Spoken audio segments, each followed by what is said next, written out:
Bienvenidos al capítulo 1 de Photoshop Basic. En este primer capítulo vamos a hablar de dos conceptos que yo considero muy importantes y son los siguientes. Vamos a empezar entonces hablando de los modelos de representación. A la hora de representar el contenido de una imagen existen básicamente dos métodos que a su vez nos van a servir para dividir las imágenes en dos grandes grupos: las imágenes de mapa de bits y las imágenes o gráficos vectoriales, también denominados vectores.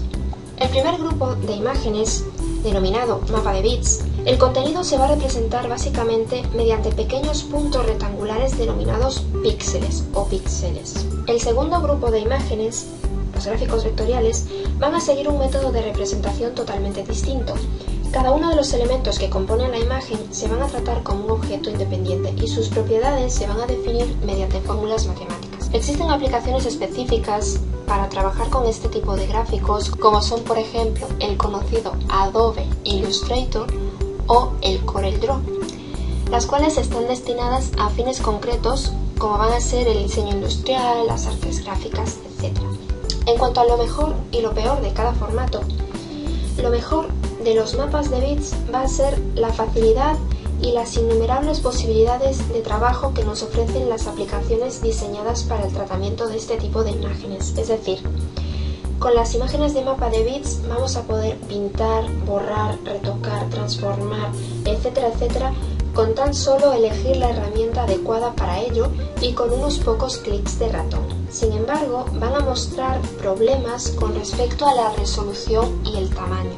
Voy a definir brevemente qué es la resolución y qué es el tamaño, pero esto lo veremos más ampliado a final de este capítulo. El término resolución hace referencia al número de píxeles por pulgada que contiene una imagen, y el término tamaño define la cantidad de bytes que ocupa el archivo. La resolución de una imagen, a su vez, va a resultar determinante en su aspecto, ya que a mayor resolución, más píxeles, y por lo tanto, mayor nivel de detalle.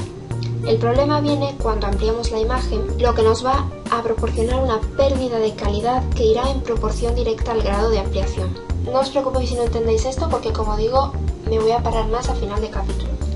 En cuanto a la principal ventaja de los gráficos vectoriales, es su total independencia de la resolución, dado que su contenido se describe mediante ecuaciones y fórmulas matemáticas, como bien he dicho, y por este motivo no va a importar el grado de ampliación que le apliquemos al gráfico. Vamos a ver un ejemplo práctico de esto que os estoy diciendo y lo vais a entender a la perfección. Bien, tengo aquí dos imágenes abiertas, como veis. La de la izquierda es una imagen en formato mapa de bits y la de la derecha es un vector. Bien, vamos a ver de forma práctica lo que os he explicado anteriormente. Si yo me sitúo sobre la imagen del gato blanco y aplico sobre ella la herramienta zoom, vais a ver que rápidamente se empiezan a visualizar los píxeles. Cuanto más me acerque, veis que peor se ve, mi imagen pierde calidad rápidamente. Vamos a hacer lo mismo, pero en este caso sobre el gráfico vectorial, el gato negro. Nos situamos sobre ella con la herramienta zoom y veis que yo me acerco y la imagen mantiene su calidad. Por lo tanto, podemos sacar una conclusión, y es que el uso de gráficos vectoriales se va a encuadrar por lo general dentro de lo que serían trabajos que van a requerir un alto nivel de detalle a cualquier tamaño, es decir, diseños complejos, mapas, lo que serían diseños industriales. Otra de las ventajas de los gráficos vectoriales, como bien hemos dicho antes, es su tamaño, ya que en la mayoría de los casos van a resultar notablemente inferiores a sus equivalentes en mapa de bits. Es decir, una misma imagen representada en formato mapa de bits va a ocupar mayor espacio físico, es decir, va a tener más bytes que su misma imagen representada vectorialmente. Como principal desventaja frente a los mapas de bits, los gráficos vectoriales presentan la complejidad que lleva su creación y tratamiento, sobre todo a la hora de diseñar formas irregulares, ya que plantean muchos más problemas que en programas de pintura. Vamos a hablar ahora de la resolución. Como bien he comentado antes, el concepto resolución hace referencia al número de píxeles por pulgada que compone una imagen. Esto es una medida lineal, es decir, no estamos hablando de una pulgada cuadrada. Por lo tanto, tiene que quedar claro que se va a tratar del número de píxeles que contiene la imagen a lo largo de una línea recta de más o menos 2,54 centímetros de longitud, que es lo que equivale a una pulgada, ¿vale? Pero bueno, no os liéis con esto. Photoshop nos permite la posibilidad de medir la resolución de una imagen usando valores de píxeles por centímetro, pero se aconseja utilizar los valores de fábrica, los puntos por pulgada, ya que es el estándar general utilizado en el mundo del diseño gráfico. Vamos a ver, cuando vosotros creáis un archivo nuevo en Photoshop, veis que aquí en resolución la que viene por defecto es 72 píxeles pulgada. Como bien he dicho, podéis cambiar las píxeles por centímetro, pero lo más normal es dejarlo en la que viene por defecto píxeles por pulgada. En principio, sería lógico pensar que mientras más píxeles haya por pulgada, más posibilidades va a haber de definir los detalles de una imagen y mejor será su calidad. Esto, en parte, es cierto, aunque tiene sus inconvenientes. Para poder mostrar una misma imagen con diferente resolución al mismo tamaño, tendremos que ampliarla varias veces. Bien, voy a explicar ahora la diferencia entre resolución y tamaño. El tamaño corresponde a las dimensiones físicas de la imagen, mientras que la resolución indica el número de píxeles por pulgada. Por lo tanto, con un mismo tamaño podemos disponer de distintos valores de resolución, o lo que sería lo mismo. Imaginaos una imagen que ocupe 1 mega, esa misma imagen que ocupa 1 mega podemos tenerla a 72 píxeles por pulgada o a 300 píxeles por pulgada. Es bastante habitual confundir estos dos términos, así que espero que con esta pequeña explicación os haya quedado más o menos claro.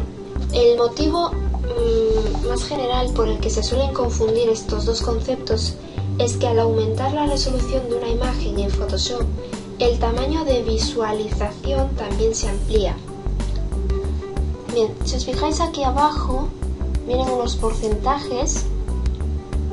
Bien, eso me indican el porcentaje de tamaño al que estoy visualizando mi imagen. Este efecto viene motivado por la limitación de resolución que ofrecen las pantallas de un ordenador. Es decir, lo más normal es que nuestro monitor, nuestra pantalla, muestre valores de resolución comprendidos entre los 72 y los 92 puntos por pulgada, como máximo. Por lo tanto, si nuestra imagen va a tener una resolución mayor, la manera de mostrar esa información adicional que tiene nuestro ordenador, en este caso la pantalla, es distribuirla linealmente, provocando por lo tanto un aumento en el tamaño de visualización de la misma. De ahí que nos va a parecer que las proporciones de la imagen aumentan, cuando en realidad no estamos aumentando el tamaño, sino la resolución. Pero lo dicho, no os compliquéis. Quedaos con el concepto básico. Resolución es la cantidad de píxeles por pulgada que contiene la imagen y tamaño es el espacio físico que va a ocupar esa imagen. En cuanto a la relación de aspecto entre la resolución de pantalla y de impresión, en muchos casos el destino de nuestro trabajo va a determinar la resolución que vamos a utilizar a la hora de diseñarlo. Como bien he dicho antes, la resolución por defecto de pantalla suele estar comprendida entre los 72 y los 92 puntos por pulgada o ppp, y por lo tanto, para todos aquellos diseños que vayan a tener como destino final internet, quedarse guardados en nuestro ordenador, es absurdo utilizar una resolución mayor que la que viene por defecto, por lo que ya hemos explicado antes. El incremento de resolución incrementa notablemente el tamaño del archivo. Sin embargo, si tenemos pensado que nuestro trabajo sea impreso, bien sea en una imprenta o en nuestra casa, en la impresora, lo más recomendable es utilizar siempre resoluciones altas para conseguir una buena calidad. Lo más normal es utilizar una resolución de 300 y de ahí para arriba. Por ejemplo, os puedo decir que en una imprenta, a la hora de realizar un trabajo a todo color, se suele utilizar una resolución de unos 2400 píxeles por pulgada. Suelen utilizar resoluciones, como veis, bastante altas, lo cual les va a proporcionar un gran nivel de detalle a la hora de la impresión. Bien, pues hasta aquí este primer capítulo de Photoshop Basic. Espero que os hayan quedado claros los conceptos. Si no es así, podéis dejarme un comentario y nos vemos en el siguiente capítulo. Saludos.